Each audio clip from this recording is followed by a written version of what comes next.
네, 보수 딴따라. 오늘은 우리나라의 대표 기업 삼성의 역사, 부제 삼성은 친일 기업인가? 라는 주제로 제가 어제 하루 동안 공부한 내용을 한번 설명드려 보려고 해요. 그래서 제가 인터넷을 보다가 우연찮게 LG는 애국 기업이고 삼성은 친일 기업이다, 뭐 이런 주장들을 봤습니다. 그래서 왜 그렇게 생각하나 의아했거든요. 근데 LG는 아시다시피 몇 년 전에 막 화웨이 장비 도입해가지고 막 중국에 계속 이 개인정보 유출되고 막 이런 말들이 많았지 않습니까? 그렇기도 하고 얼마 전에 또 중국에 공장을 세웠는데 중국 사람들이 또 기술만 빼가고 또 LG 제품을 안 사는 바람에 이제 거의 뭐 적자에서 계속 못 벗어나다가 결국 철수를 했다고 제가 들었거든요. 그래서 별로 그렇게 애국이라는 이미지가 어울리지 않는 것 같은데 왜 그렇게 말하나 봤더니 이제 원래 금성이었죠, LG가. 그 구인회 회장이 그 당시에 이제 독립 자금으로 이제 돈을 댔다는 거예요. 뭐 그런 것도 있는데 제가 또 SBS 기사를 하나 찾았는데 보니까 독립 자금은 됐지만 이제 진주 상공회의소 의원을 지내고 태평양 전쟁 당시에 이제 태평양 전쟁을 찬양하는 신문 광고를 했다는 거예요. 그래가지고 민족문제연구소라는 곳에서 이제 일제강점기 인명록이라는 거를 만드는데 거기에 이제 구인회 회장이 들어가 있다는 겁니다. 그러면 민족문제연구소 이런 타이틀은 보수 쪽에서 만들었겠어요? 아니잖아요. 그래서 이게 뭐 그렇다고 해서 친일이다 아니다 뭐 명확하게 얘기한다기보다 그런 어떤 굵직한 역사들을 쭉 전체적으로 보고 공과사를 우리가 판단을 해야겠죠. 그래서 그런 의미에서 제가 삼성에 대한 역사를 아예 하나도 모르거든요. 그럼 삼성전자인 줄만 알지 모르기 때문에 한번 공부를 해봤어요. 그래서 내용이 좀 많은데 이제 빠르게 한번 진행을 해보도록 하겠습니다. 자, 1910년에 이병철 일대 회장이 이제 출생을 하고요. 참고로 우리나라는 1910년부터 1945년까지 일본의 이제 지배를 받았죠. 그래서 26년에 이제 일본 유학을 결심하고 29년에 와세다 대학 정치경제과에 입학해서 일본 공업 공부를 시작하게 됩니다. 그래서 이제 도쿄가 세계의 중심이구나, 거기서는 세계가 보이더라, 뭐 이런 말도 나오고 그렇게 했다가 이제 무슨 뭐 또 건강상 이유로 또 돌아와서 이제 사업을 본격적으로 시작하는데 첫 번째 사업이 이제 마산의 협동정미소, 이제 쌀 도정하는 거. 근데 그때 이제 차로 운송하는 것도 비싸다 보니까는 자동차 트럭이 있는 그 회사까지 인수해가지고 이제 사업을 키워갑니다. 근데 그때 이제 일제 지배하잖아요. 그래서 농민 수탈 정책이 너무 심하다 보니 생산된 거 절반을 다 소장료로 내야 되는 거야. 남는 게 별로 없지 않습니까? 그래서 이제 은행에 돈을 빌려가지고 농지를 사들여서 대주주가 돼서 이제 마진을 높이기 시작합니다. 근데 그게 어디 은행인가? 조선식산은행에서 대출을 했는데 여기가 어디냐면 이제 동양척식 주식회사 들어보셨죠? 우리 이제 수타를 이제 효율적으로 하기 위해서 산미증식 계획, 여기에 자금을 대는 게 동양척식 주식회사인데 이거에 지배를 받는 은행이 조선식산은행이에요. 그래서 사실 뭐 일부러 친일을 했다라기보다 이제 결과적으로 그렇게 된 거죠. 어쨌든 이런 간접적인 걸로 조선인이 조금 힘들어질 수 있었다고 하면 또 뭐 그것도 아예 틀린 말은 아니지만 어쨌든 그렇습니다. 일단 쭉 가볼게요. 1937년에 근데 중일전쟁이 터지고 이제 땅값도 폭락되고 이때까지 일본 왔던 게 다 이제 나락으로 가버리고 일본이 또 너네 빌려간 거 갚아 이렇게 되니까 이제 이때까지 일본 왔던 걸 다 다시 토해내야지 그거 이제 갚을 수 있었던 거예요. 그래서 사실상의 파산이었고, 그 다음에 1938년에 삼성상회라고 이제 본격적으로 출범을 하는데 삼성이 등장하죠. 그 석삼의 별성, 이제 우리나라 사람이 좋아하는 석삼, 삼자와 빛난다는 의미의 별성. 해서 이제 대구 지역의 첨가물과 포항 지역의 건어물을 중국에 수출하는 이제 무역업인 거죠. 그렇게 출발을 했고, 자, 거의 동시에 이제 조선 양조, 원래 이것도 일본인이 경영을 했다고 해요. 그걸 인수해가지고 양조업에도 뛰어들게 됩니다. 그렇고, 근데 이제 또 1941년에 일본이 이제 진주만을 공습해서 태평양 전쟁이 발발하죠. 이거를 구인회 회장이 찬양을 했다 이 얘기였어요, 아까.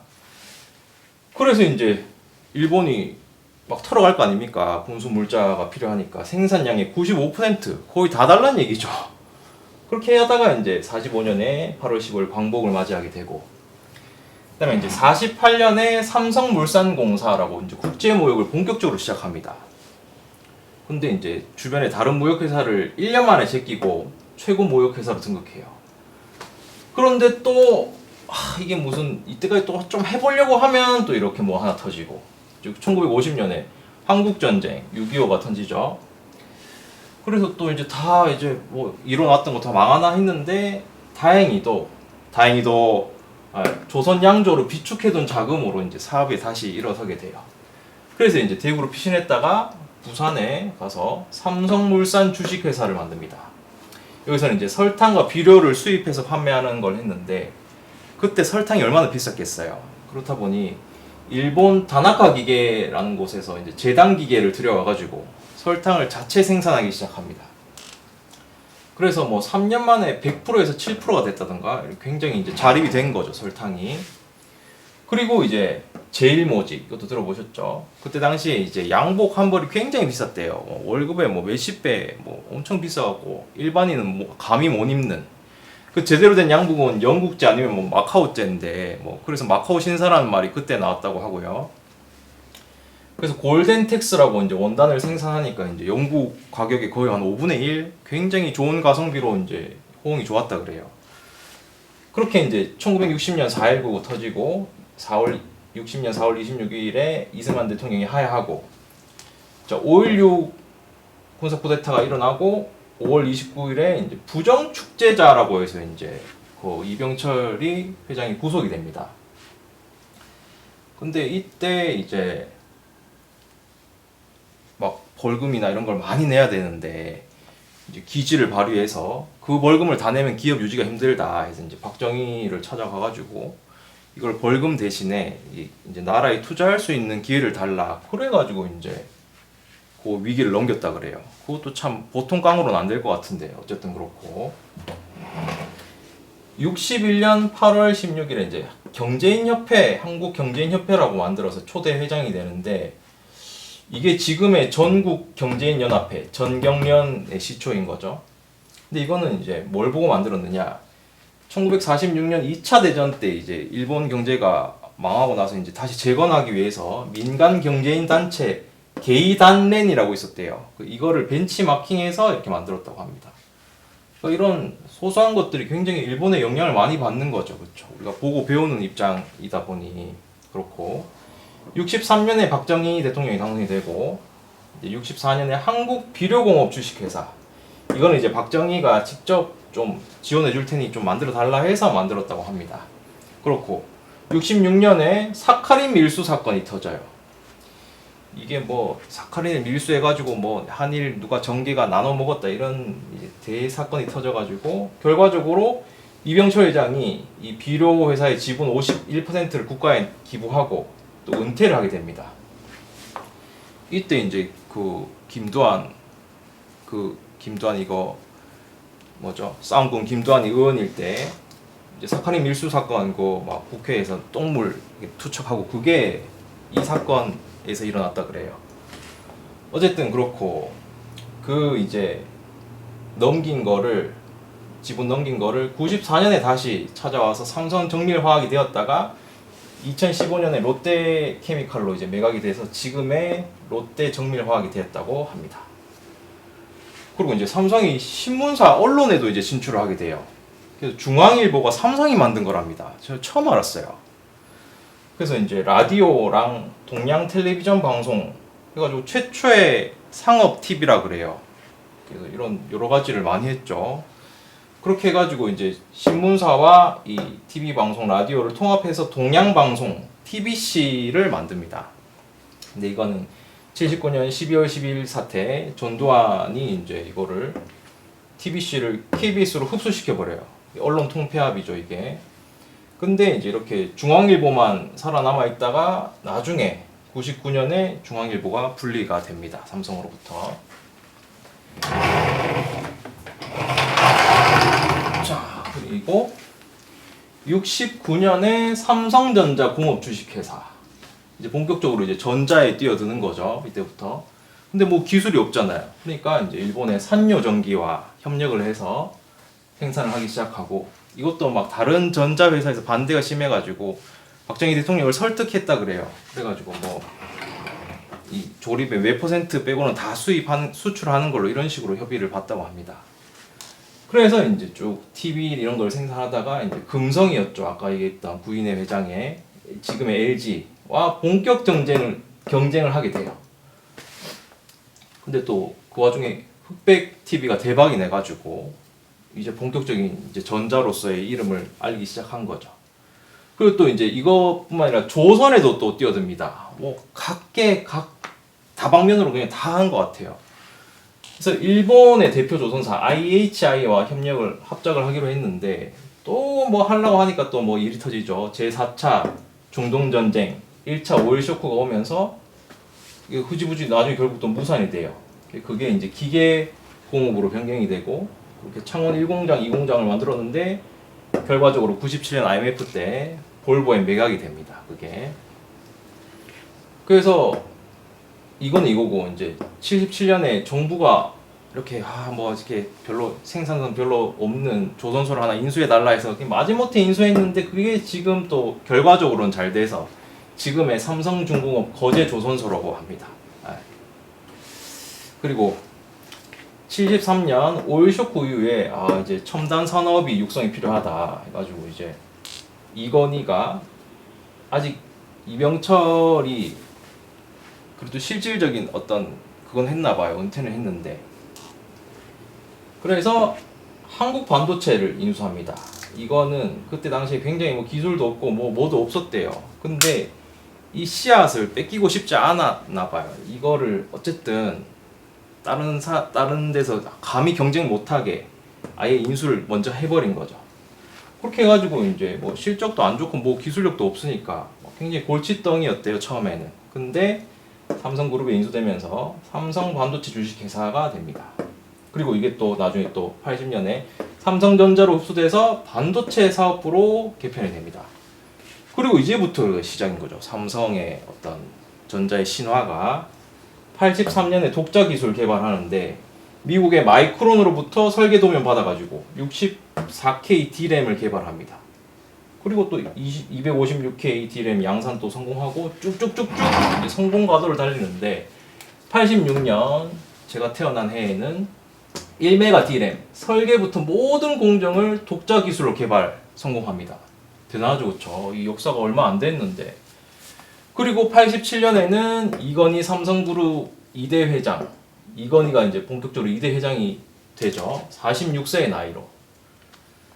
그리고 또 뭐 스택 공법으로 뭔가 또 개발하고, 이제 가전 휴대폰 반도체가 통합 삼성전자로 이름이 이제 그렇게 명칭이 출범이 되고, 그 뒤로 이제 또 쭉쭉쭉쭉 발전했고, 애니콜 그때 막 전지현이 애니콜 선전하고 한참 좋았잖아요, 애니콜. 그러면 그래서 나중에 이제 지금으로 와서 근래로 이제 22년에 삼성전자 이재용 회장이 이제 회장이 되고 12조나 상속세를 내고 이제 회장이 되죠.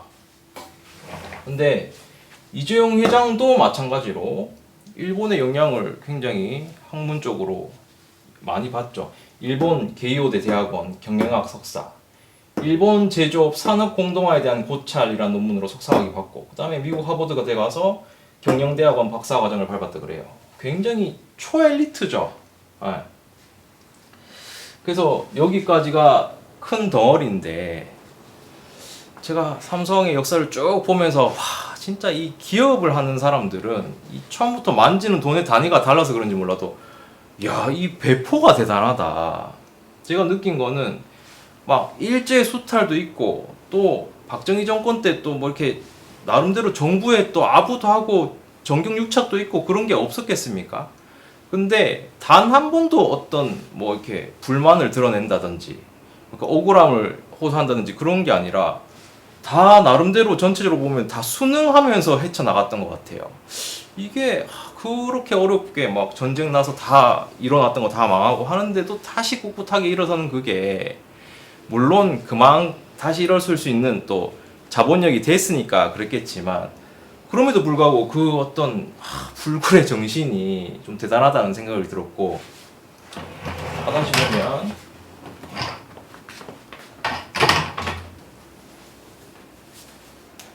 그 일제 친일이라고 얘기하는 게 이제 다 일제 시대에 이게 좀 컸던 것 같고요. 근데 이것도 참 해석이 분분하지 않습니까? 어디를 친일로 볼 것인가? 그거 보면은 생계형 친일이라 그러잖아요. 근데 생계형 친일이 도대체 어디 있고 뭐가 생계형이냐? 그럼 뭐 일제 하에서 겨우 막 목숨만 붙어 있어야 생계형이고, 뭐 일제 하에서 돈 좀 벌었다고 해서 무조건 뭐 친일이가, 이거 좀 아니잖아요. 이 기준이 애매하다고. 그 좌파들이 비판하는 거가 썩 마음에 들지 않는 게, 항상 보면은 일단은 과정이고 뭐고, 부자면 일단은 너가 어떻게 일본 돈을 사용해서 부자가 됐냐.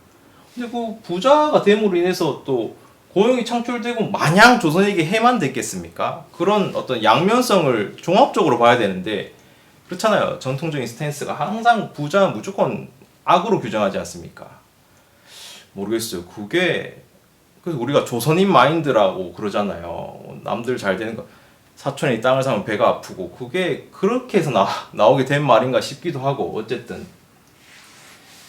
해서, 근데 보면 쭉 역사를 보면 이 설탕 생산할 때도 그랬고, 처음에 이게 신진문물의 필요성을 느끼게 된 모든 과정이 일본의 어떤 이 관련성이 없었으면 과연 섬상이 이렇게까지 성장할 수 있었을까라는 생각이 드는 거죠.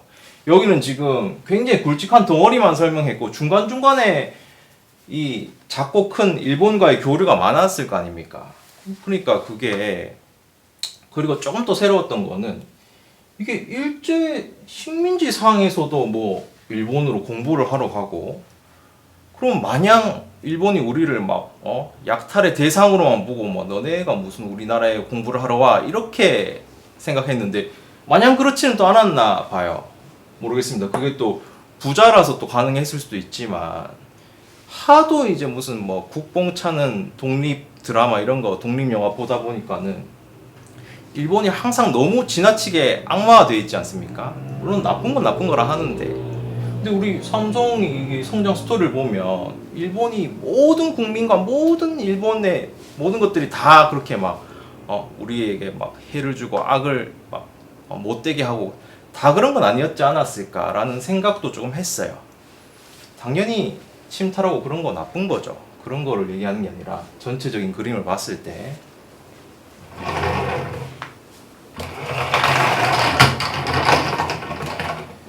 그래서 이제 삼성이 또 대단한 에피소드들이, 그 삼성이 진짜 인정을 받았던 이유가 그 이건희 때 그 사건, 그 삼성 사내 방송에 뭐 또 생산 라인에서 뭐 불량을 대충 조립하는 걸 뭐 테이프를 입수를 했나 봐요. 그리고 그걸 보자마자 극대노해가지고 그 주요 임원을 독일 프랑크푸르트의 어떤 호텔에 다 소집합니다. 비상대책회의를 해요.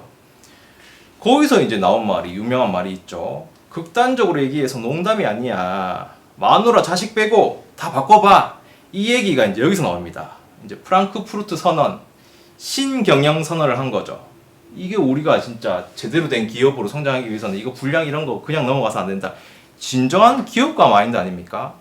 요즘 다 대충 넘어가고 뭐 있어도 재고 그냥 떨이 하려고 하고 원가 절감하기 바쁜데, 이렇게 한다는 결단 자체가, 그래서 불량 생산 라인이 해결되기 전까지는 막 생산도 멈춰버리고, 심지어 그 애니콜 불량률이 11.8%가 나오다 버리니까 95년도에 삼성전자 구미 사업장에 휴대폰, 무선전화기, 팩시밀리 이런 거 시중에 출시된 제품 15만 대, 그러니까 500억 원어치거든요. 이걸 다 회수해가지고 다 불태워버립니다.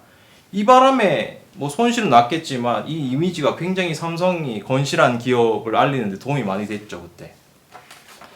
그러니까 이런 마인드가 참, 이 기업이 이렇게 성장하고 얼마나 또 밤낮으로 애를 많이 썼겠습니까? 근데 지금 이렇게 이뤄놓은 기업들의 어떤 어마무시한 첨단 기술들이 매년 유출되죠, 그렇죠? 조 단위로 유출이 되고, 누가 유출하겠습니까? 중국으로 가지 않습니까? 그렇고, 그걸 또 어떻게든 정부가 마음만 먹으면 막을 수 있는 부분도 있을 텐데 지금 어떻죠? 간첩법 이런 거 다 그냥 뭐 없애쁘고 뭐 그냥 유출되면 유출되는 거 없다. 뭐 기업 알아서 하라 그러고 돈이나 적게 뜯어갑니까? 그 노조가 파업해도 그냥 뭐 나 몰라라 하고 뭐 노조 성과급 45조 요구하고 이딴 짓을 하니까 이 지금 고마운 기후 아닙니까? 이 친일의 간접적으로 친일의 어떤 그런 영향이 있다 하더라도 이 전체적인 그림을 봤을 때 지금 우리나라 경제가 삼성 없이 어떻게 되겠습니까? 약간 마이클 조던 보는 기분이에요. 뭐 약간 농구보다 위대한 선수가 유일하지 않습니까? 거의 그런 느낌으로 나라가 지금 했던 것보다 지금 삼성 하나가 지금 경제에 이바지한 부분이 너무 크잖아요. 공사가 있다 하지만 공이 너무 크지 않습니까? 그런 데서 몇 명이 먹고 살았으며 그렇잖아요. 근데 이거를 그런 식으로 이제 친일 항상 이제 좌파들은 이제 반중을 상쇄시키기 위한 수단으로 친일을 활용을 하죠. 어떻게든 친일 악마를 만들어야 이제 반중에 대한 여론이 좀 잠잠해지니까 늘 그렇게 이용하지 않습니까? 그래가지고 내가 찾아보니까 또 코미디 아닌 코미디. 2004년 노무현 대통령 때 그 열린 우리당이 친일 진상규명법이라고 해가지고 이거 이제 친일파를 척결하자 이렇게 이제 본격적으로 뛰어들어갔고 근데 그때 야당 대권 주자가 박근혜였거든요. 그러면 딱 보이잖아요. 누굴 노렸겠어요? 박정희 저기 딸이니까 완전히 그냥 0점 찍어가지고 타깃으로 했던 거예요.